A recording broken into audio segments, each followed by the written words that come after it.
Vous avez pu voir dans toutes les autres vidéos à quel point le gouvernement a voulu simplifier votre licenciement. Maintenant, il manque l'étape suivante, de savoir qu'est-ce qui va advenir de vous une fois que vous serez au chômage. Et là, le gouvernement ne vous a pas oublié, puisque dans l'avant-projet de loi qui est paru, que le Parisien a publié, il est prévu de s'occuper de l'assurance chômage également pour la mettre en coupe réglée. Alors d'abord, première étape, actuellement, l'assurance chômage est gérée par les partenaires sociaux.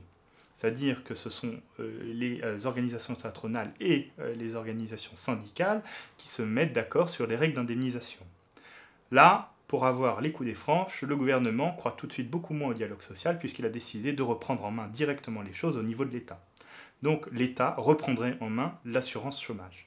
Et qu'est-ce qu'il ferait avec le régime d'assurance chômage? En fait, il le bouleverserait.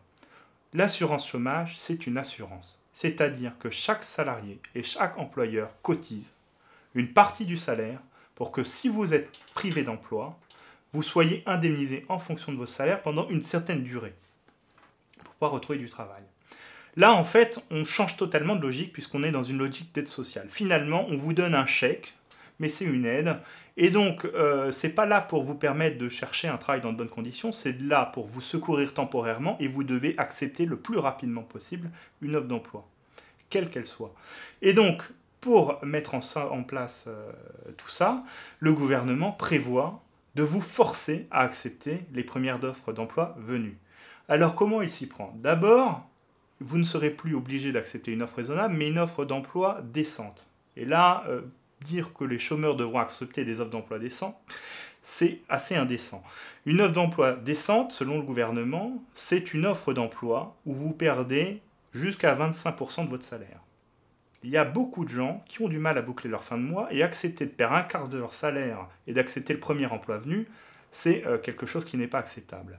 Et pour essayer de justifier, de vous dire que c'est une mesure de progrès social, on met quelques mesures qui vont dans le bon sens, c'est-à-dire l'extension de l'assurance chômage aux gens qui démissionnent après 5 ans d'ancienneté, et on ouvre l'assurance chômage aux indépendants. Mais il n'en reste pas moins qu'au final, ceux qui payeront ces réformes, ces avancées, ce seront les chômeurs qui seront obligés d'accepter le plus rapidement possible des offres d'emploi. Et ça, c'est une ineptie humaine, puisque ça veut dire qu'il y a des gens qui devront accepter des offres d'emploi qui les rétrogradent, qui briseront leur parcours, qui ne correspondront pas nécessairement à leur formation, mais ça veut dire également, c'est également une ineptie d'un point de vue économique. Pourquoi? Parce que quelqu'un de très formé, qui va être obligé d'accepter un emploi qui le déclassifie, ça veut dire que l'État, que la collectivité a payé une formation qui ne sert à rien. Donc déjà, c'est un gâchis de talent et de compétences humaines. Deuxièmement, quelqu'un qui accepte comme ça un emploi où il est sous-classifié, il ne va pas arrêter de chercher du travail. Il va continuer à chercher du travail.